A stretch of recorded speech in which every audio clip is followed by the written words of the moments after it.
El equipo de XAI estuvo presente para presentar Grok 4. Este es el sistema de inteligencia artificial más reciente. Y si todo lo que creías saber sobre la muerte de Jesucristo fuera solo la mitad de la historia, no es una leyenda, ni una tradición, sino un detalle oculto que se conservó durante siglos en uno de los cánones bíblicos más antiguos de la Tierra, y que solo ahora se ha revelado por completo gracias a la inteligencia artificial. Cuando se le encomendó a la IA Grok de Elon Musk el análisis de la antigua Biblia etíope, los investigadores esperaban encontrar patrones, obtener información sobre el lenguaje y tal vez matices históricos. En cambio, lo que obtuvieron fue algo mucho más inquietante. El canon etíope, custodiado durante generaciones por la Iglesia Ortodoxa Etíope Tewahedo, contiene 81 libros, muchos más que la Biblia occidental estándar. Y dentro de esas páginas yace un relato de la crucifixión tan vívido, tan complejo, que cuando la IA reconstruyó la cronología, descubrió 7 eventos distintos que cambiaron el mundo y que estallaron en el momento en que Cristo murió. Esto no fue solo una muerte, fue una ruptura en la realidad. Imagínelo, es media tarde en Jerusalén. La ciudad bulle de gente celebrando la Pascua. El sol debería brillar con fuerza. Pero de repente, sin previo aviso, la luz se desvanece. No se atenúa, no se desvanece, simplemente desaparece. Una oscuridad tan completa que se siente viva, oprimiendo cada calle, cada tejado, cada corazón que late. Y antes de que nadie pueda comprender lo que está sucediendo, la tierra comienza a temblar. No es un temblor, sino una violenta fuerza que la parte desgarra. La piedra se agrieta, las tumbas se rompen. La tierra misma reacciona como si estuviera presenciando algo que jamás debió soportar. Y dentro del templo, el lugar más sagrado del mundo, sucede algo imposible. El velo, inmenso e intocable, se desgarra de arriba a abajo como si algo inalcanzable para la humanidad irrumpiera en nuestro mundo. Aquí termina la historia y comienza algo nuevo. Porque, según lo que descubrió la IA, no se trataba de señales aleatorias. Eran precisas, conectadas, una secuencia. 7 momentos que no solo marcaron la muerte de un hombre, sino que señalaron una colisión entre el cielo y la tierra tan poderosa que, según se cuenta, incluso los soldados romanos más curtidos cayeron aterrorizados. Y si eso es cierto, entonces lo que realmente sucedió ese día lo cambia todo.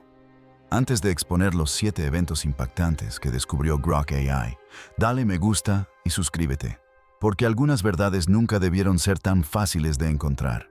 Comenzó al mediodía. El sol brillaba con fuerza sobre Jerusalén durante la semana más sagrada del año. Los peregrinos de la Pascua llenaban cada calle, cada patio. La ciudad rebosaba de vida y celebración, y entonces, como si alguien hubiera corrido una cortina sobre el cielo, cayó la oscuridad, no el gradual oscurecimiento de una tormenta que se aproxima, ni el lento avance de las sombras vespertinas. Fue una oscuridad instantánea, sobrenatural, absoluta, que engulló la luz por completo.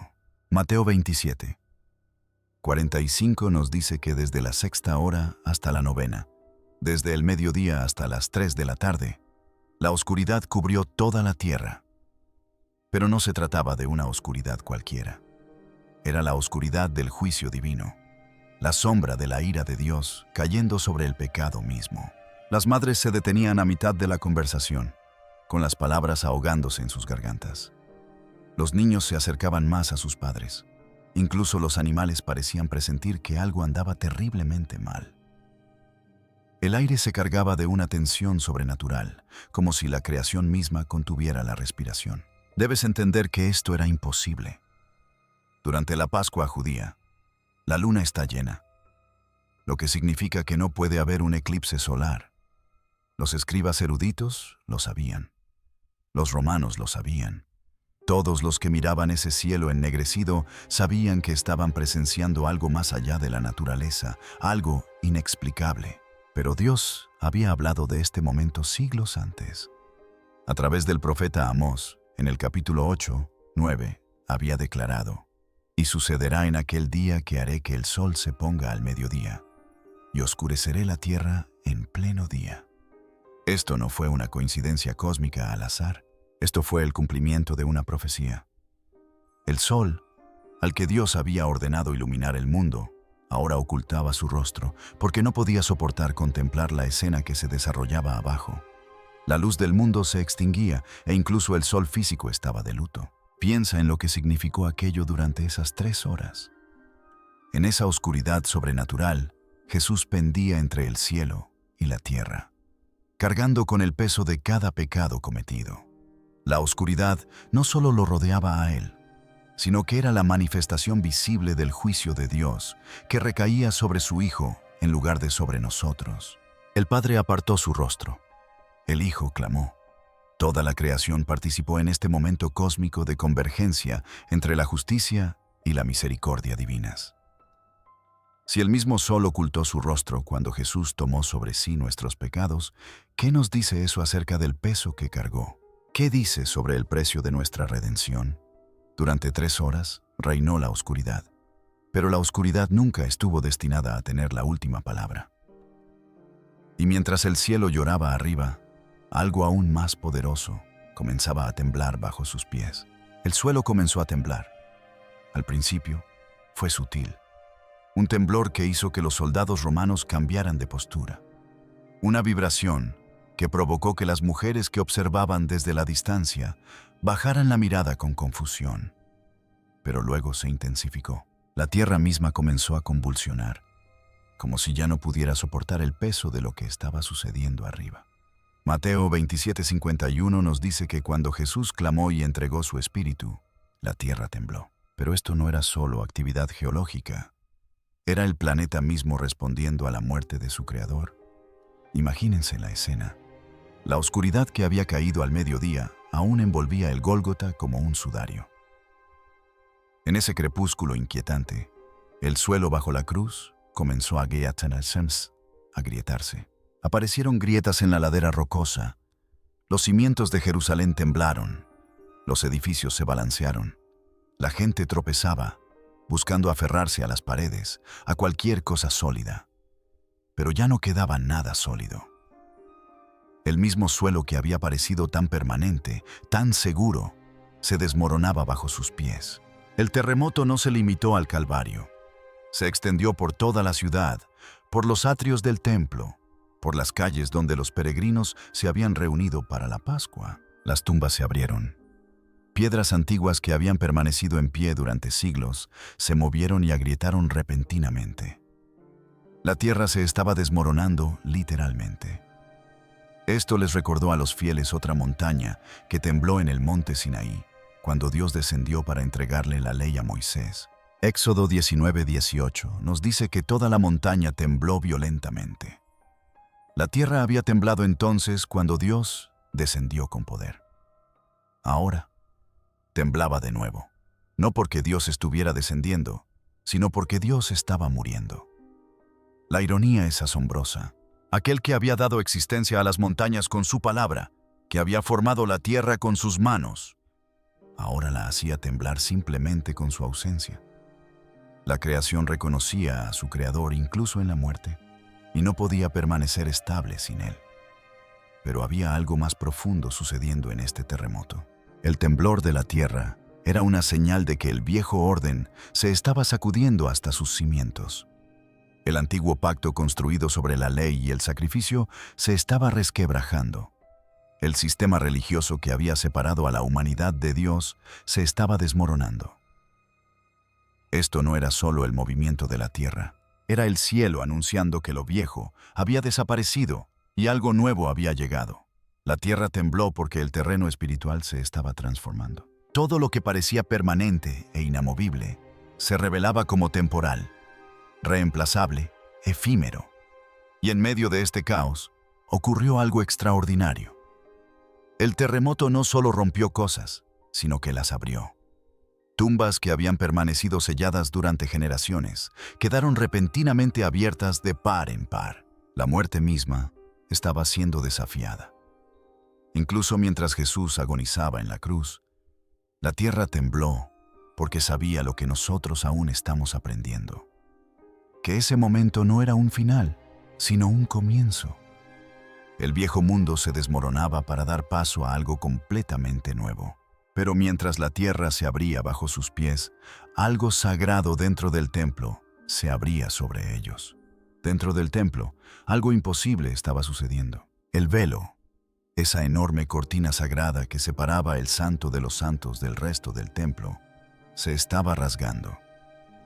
No se deshilachaba por los bordes, no se deshacía lentamente tras años de uso. Este tapiz de 10 centímetros de grosor, tejido con hilos azules, morados y escarlata, se rasgaba de arriba abajo en un violento desgarro sobrenatural. Hay que entender lo que representaba este velo. No era solo una tela colgada en un edificio. Era la manifestación física de la separación de la humanidad de Dios. Durante 1500 años, esta barrera había separado al hombre pecador del Dios Santo. Solo el sumo sacerdote podía atravesarla, y solo una vez al año, y solo con sangre. El velo medía 60 pies de alto y 30 pies de ancho. Los historiadores nos dicen que era tan grueso que ni siquiera equipos de caballos podían separarlo. Los trabajadores del templo que lo mantenían necesitaban escaleras solo para llegar a la parte superior. No era algo que pudiera romperse accidentalmente. No era algo que pudiera dañarse con manos humanas. Pero Mateo 27:51 nos dice que en el momento en que Jesús murió, esta barrera impenetrable se partió de arriba abajo. No de abajo arriba, como si manos humanas hubieran agarrado y tirado. De arriba abajo, rasgada por la mano del mismo Dios. Imagínese la escena dentro del templo. Los sacerdotes cumplen con sus deberes, tal vez preparándose para el sacrificio vespertino. El incienso arde. Los rituales se desarrollan como lo han hecho durante siglos. Y entonces, sin previo aviso, el sonido de un desgarro inunda el lugar sagrado.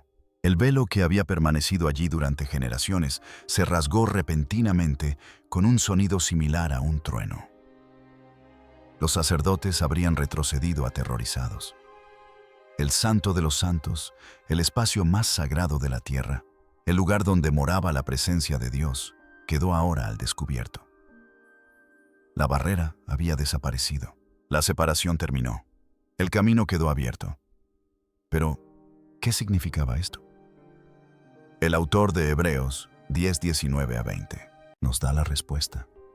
Por lo tanto, hermanos y hermanas, ya que tenemos confianza para entrar al lugar santísimo por la sangre de Jesús, por el camino nuevo y vivo que Él nos abrió a través del velo, que es su cuerpo.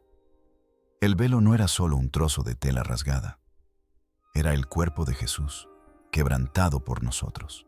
La barrera entre Dios y la humanidad no era solo física, era el pecado mismo.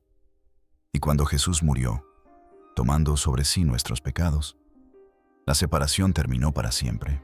Ya no necesitas pasar por sacerdotes, rituales ni edificios para llegar a Dios. No necesitas esperar a momentos específicos ni a ceremonias especiales. No necesitas ofrecer sacrificios ni ganarte su presencia. La puerta está abierta. La barrera ha desaparecido. El camino está despejado. El velo no se rasgó para dejar salir a Dios del lugar santísimo. Se rasgó para dejarnos entrar. Reflexiona sobre lo que esto significa para tu vida hoy. Cuando oras, no le hablas a un Dios distante que puede o no oírte. Entras en la sala del trono del universo a través del velo rasgado del sacrificio de Jesús. Cuando luchas contra la culpa o la vergüenza, no estás atrapado fuera de la presencia de Dios. El camino está abierto. La invitación está extendida. La barrera ha sido removida.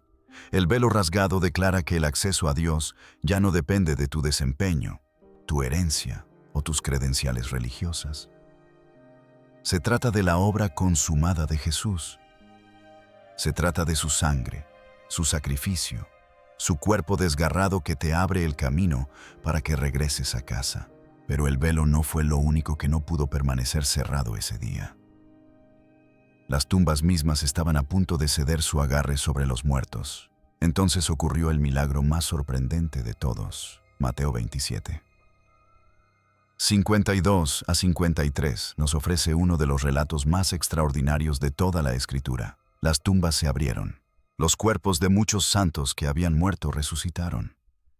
Salieron de las tumbas después de la resurrección de Jesús, entraron en la ciudad santa y se aparecieron a mucha gente. Reflexiona sobre esto por un momento. Los muertos resucitaban. No era solo una persona, no era solo una visión o un sueño. Muchas personas santas, santos que habían muerto en la fe, creyentes que se habían quedado dormidos esperando la promesa de Dios, volvieron a la vida de forma repentina, milagrosa e innegable. El terremoto había abierto sus tumbas, pero no se trataba solo de daños estructurales, era la muerte misma perdiendo su autoridad. Las tumbas que habían albergado a estos fieles siervos de Dios durante años, tal vez décadas, ya no podían contenerlos. El poder del sacrificio de Jesús fue tan grande que se extendió hacia atrás en el tiempo, hacia adelante, a través de la eternidad y hacia abajo hasta las profundidades mismas de la muerte. Pero fíjense en el momento. Las tumbas se abrieron cuando Jesús murió. Pero los santos no entraron en la ciudad hasta después de su resurrección. Incluso en este momento milagroso, Jesús siguió siendo el primogénito de entre los muertos. Él fue el pionero, el que abrió el camino a través de la muerte hacia la vida. Estos santos siguieron sus pasos, pero no lo precedieron. ¿Puedes imaginar la escena? Imagínate caminando por las calles de Jerusalén 3 días después de la crucifixión. La ciudad aún bulle con rumores sobre la oscuridad, el terremoto, el velo rasgado. Y entonces lo ves, tu abuelo, que murió cuando eras joven, tu esposa, que falleció el invierno pasado, tu amigo, que fue enterrado a las afueras de las murallas de la ciudad. Están caminando, hablando, respirando. Son reconocibles como son, pero de alguna manera diferentes, transformados, glorificados, muy vivos. Esto no era una resurrección como solemos imaginarla, un acontecimiento lejano del futuro. Era una resurrección que ocurría ahora mismo, en tiempo real, en medio de la historia. La muerte estaba siendo desafiada, derrotada, revertida. El profeta Ezequiel había visto esto en una visión, el valle de los huesos secos, donde Dios preguntó, ¿pueden estos huesos volver a la vida? Y entonces les infundió vida, y se levantaron, formando un vasto ejército. Ahora bien, aquella antigua profecía se estaba cumpliendo en las calles de Jerusalén. Pero ¿quiénes eran estos santos? No se nos dicen sus nombres, pero podemos imaginar que quizás algunos de los santos del Antiguo Testamento, Abraham, David, Daniel, vislumbraron la vida de resurrección que aguardaba a todos los creyentes.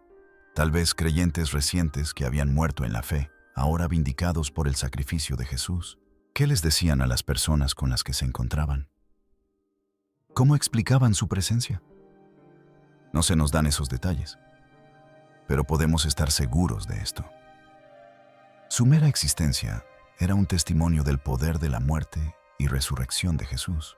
Si la muerte perdió su poder incluso antes del tercer día, ¿qué dice eso sobre la autoridad de Cristo? ¿Qué dice sobre la esperanza que tenemos en Él? ¿Te imaginas ver a un ser querido, enterrado hace mucho tiempo, caminando de nuevo hacia ti?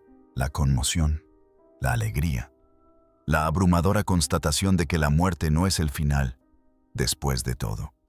Que la promesa de Jesús de la vida de resurrección no es solo una esperanza futura, es una realidad presente. Estos santos resucitados eran la prueba viviente de que el sacrificio de Jesús tuvo implicaciones cósmicas. Su muerte no solo pagó por el pecado, sino que revirtió la maldición. No solo otorgó el perdón, sino que venció a la muerte misma. Incluso los verdugos de Roma, acostumbrados a lidiar con la muerte como una realidad cotidiana, no tenían explicación para lo que presenciaban. Pero un hombre entre ellos vio la verdad y no pudo guardar silencio. En medio de todo este caos cósmico, el corazón de un hombre estaba cambiando. El centurión romano lo había visto todo. La oscuridad del mediodía, el terremoto que partió las rocas, la forma en que Jesús murió, no con maldiciones ni gritos, sino con palabras de perdón y entrega. Este soldado curtido, que había supervisado innumerables ejecuciones y había visto morir a hombres de todas las maneras imaginables, sabía que había presenciado algo sin precedentes. Mateo 27:54 nos dice que cuando el centurión y los que estaban con él custodiando a Jesús vieron el terremoto y todo lo que había sucedido, se aterrorizaron y exclamaron: «Verdaderamente este era el Hijo de Dios». Piensa en este hombre por un momento. Era un asesino profesional, entrenado para obedecer órdenes sin cuestionarlas. Él clavó los clavos en las manos y los pies de Jesús. Lo vio sufrir durante 6 horas. Estuvo presente cuando Jesús clamó a su Padre. Y ahora, tras los signos sobrenaturales, algo se abría paso en su corazón. Había visto morir a cientos de personas. Ladrones que maldecían su destino, rebeldes que escupían desafío hasta el final, hombres inocentes que imploraban clemencia, pero ninguno como este. Ninguno que rezara por sus verdugos. Nadie que mostrara tal serenidad en la agonía. Nadie cuya muerte hiciera temblar la tierra misma. Las palabras del centurión, sin duda era el Hijo de Dios. No eran una simple observación, eran una confesión, eran adoración, eran el testimonio de un hombre cuya visión del mundo se había desmoronado y reconstruido por completo en cuestión de horas. Esta es una de las ironías más bellas de todas las Escrituras. El mismo hombre que había llevado a cabo la ejecución ahora proclamaba la divinidad de Jesús. Las manos que habían clavado los clavos ahora temblaban de reverencia. La voz que había dado órdenes ahora pronunciaba palabras de fe.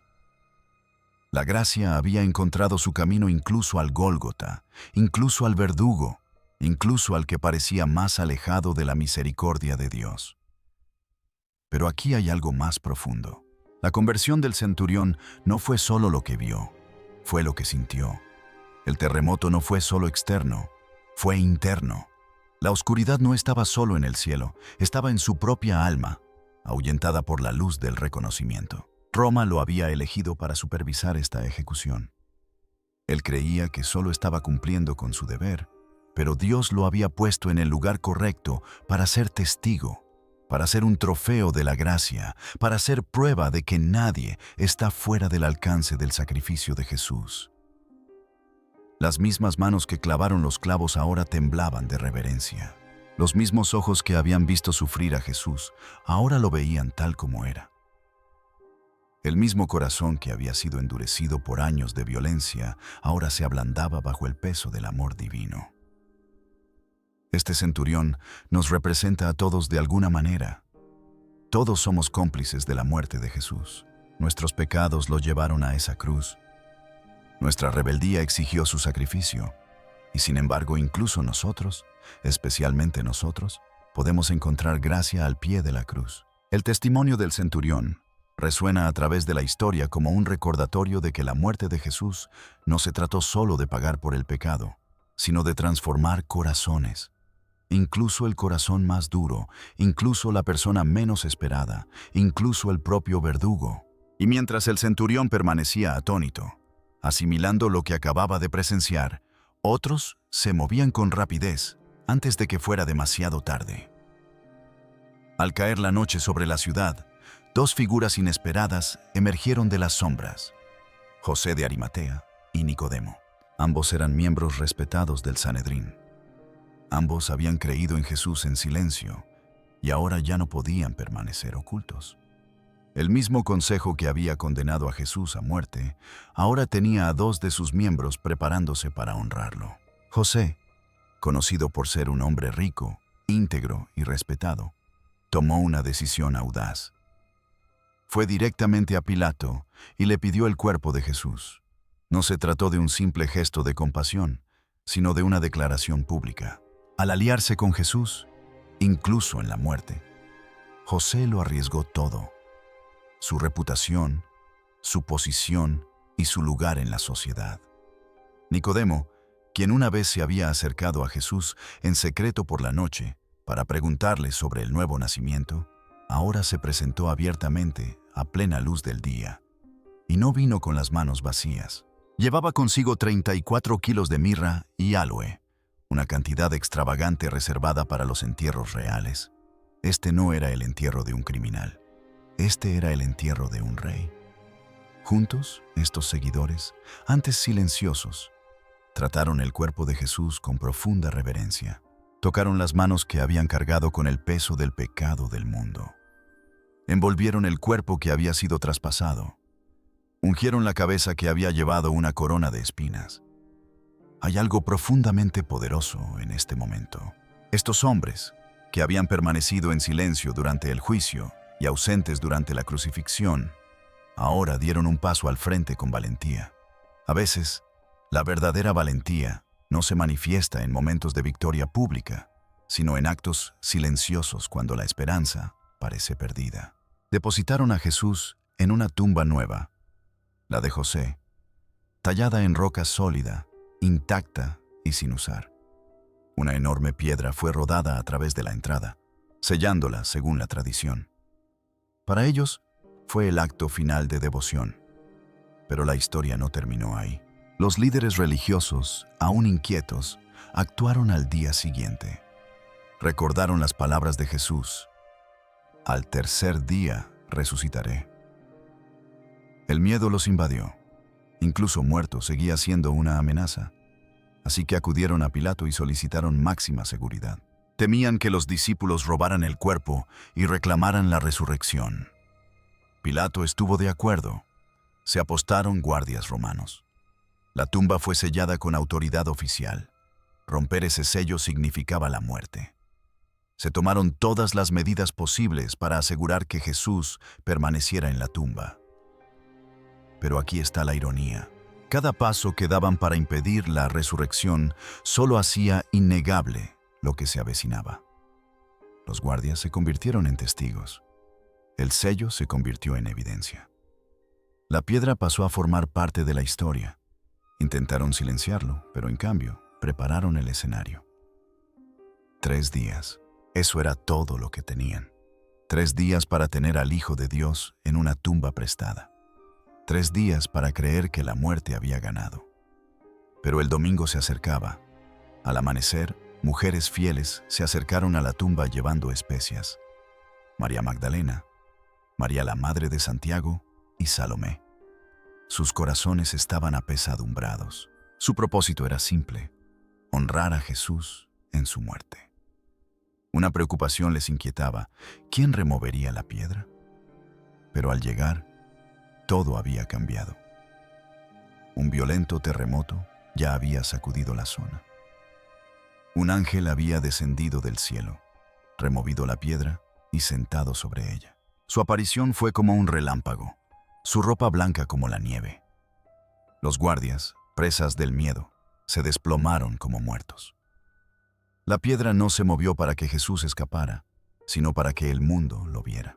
El ángel pronunció palabras que aún resuenan en la historia. No teman, no está aquí, ha resucitado, tal como lo prometió. 4 palabras que lo cambiaron todo. El dolor se transformó en alegría, la desesperación se convirtió en esperanza, la muerte dio paso a la vida. Dentro de la tumba, las telas de lino permanecían intactas. El velo estaba cuidadosamente doblado. Esto no era un robo de tumba, era una transformación. Como un capullo abandonado, las telas de la tumba permanecían allí. Pero Jesús había resucitado, ya no atado por la muerte. Y eso era solo el principio. Durante los siguientes 40 días, Jesús apareció una y otra vez. Caminó con sus seguidores por el camino a Emaús, abriéndoles el entendimiento. Se paró entre sus discípulos, mostrándoles sus heridas. Comió con ellos, habló con ellos e incluso les preparó el desayuno junto al mar de Galilea. Se apareció a más de 500 personas. Esto no era imaginación, era una realidad física e innegable. Los discípulos, antes aterrorizados y escondidos, se volvieron intrépidos. Pedro, que había negado a Jesús, ahora lo proclamaba con valentía. Tomás, que dudaba, ahora creía. Eran hombres transformados, no por relatos, sino por el encuentro. La tumba vacía proclamaba la victoria sobre la muerte. Jesús, resucitado, demostró que el sacrificio fue aceptado. Cada profecía se cumplió. Cada promesa se mantuvo. La oscuridad pasó. El velo se rasgó. El camino estaba abierto. Los 7 acontecimientos que siguieron a la muerte de Jesús apuntaban a este momento. La oscuridad reveló el juicio. El terremoto sacudió el viejo mundo. El velo rasgado abrió el acceso a Dios. Los santos resucitados presagiaban lo que estaba por venir. La fe del centurión demostró una gracia que alcanzaba lo inesperado. El entierro preparó el escenario y la tumba vacía lo confirmó todo. Jesús era exactamente quien decía ser. Y sin embargo, no todos creyeron.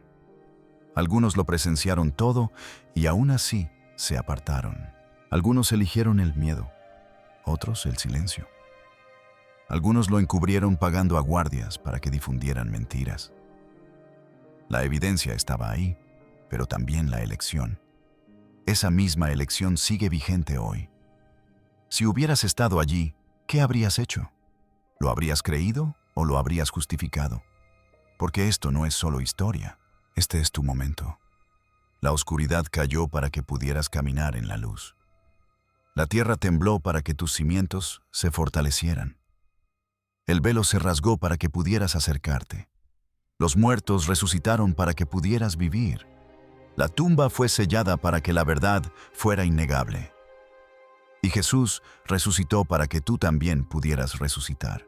La invitación sigue en pie. ¿Qué harás con ella?